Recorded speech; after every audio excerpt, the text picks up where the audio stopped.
YCP సర్కార్ హయాంలో శ్రీవారి లడ్డూల్లో నాణ్యత లోపించిన మాట వాస్తవమేనని బీజేపీ రాష్ట్ర అధికార ప్రతినిధి భాను ప్రకాష్ రెడ్డి అన్నారు.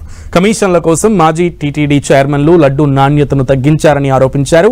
లడ్డూ వ్యవహారంపై టీటీడీ విజిలెన్స్ విచారణ ప్రారంభమైందని, త్వరలోనే అందరి బాగోతం బయటపడుతుందని అన్నారు. వైసీపీ హయాంలో 5,000 కోట్ల స్వామివారి నిధులను పక్కదారి పట్టించారని ఆరోపించారు. లడ్డు నాణ్యత రోజుకి 14 టన్నుల ఆవు నెయ్యిని శ్రీవారి ప్రసాదంలో వాడే సాంప్రదాయం తిరుమలలో ఉంది. ఈ ఆవు నెయ్యి సరఫరాలో నాణ్యమైన నెయ్యి సరఫరా చేయకుండా డబ్బు కోసం కుమ్ముక్కై గత ప్రభుత్వం కమిషన్ల కోసం కుమ్ముక్కై ఆ నాణ్యమైన నెయ్యి సరఫరా కానికుండా దాంట్లో కోట్ల రూపాయల చేతులు మారాయని చెప్పి శ్రీవారి భక్తులు భావిస్తున్నారు. స్వామివారి ఖజానాకు సంబంధించి 5,000 కోట్ల రూపాయలు దారి మళ్లించింది మీ ప్రభుత్వం కాదా?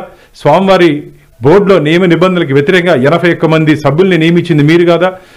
యాత్రికుల కోసం కట్టినటువంటి పద్మావతి నిలయాన్ని మీరు కలెక్టర్ కార్యాలయం తీసుకున్నది నిజం కాదా? తిరుపతి కార్పొరేషన్కి 100 కోట్ల రూపాయలు శ్రీవారి నిధులు మళ్లించింది నిజం కాదా? మీకు ధైర్యము దమ్ముంటే వర్క్ బోర్డు ఆస్తుల నుంచి కానీ క్రిస్టియన్ మిషన్ ఆస్తుల నుంచి కానీ 1 రూపాయి అయినా స్వామివారి ఖజానాకి ఖర్చు పెట్టే ధైర్యం లేని ప్రభుత్వం స్వామివారి ఖజానా మీద కన్నేస్తారా?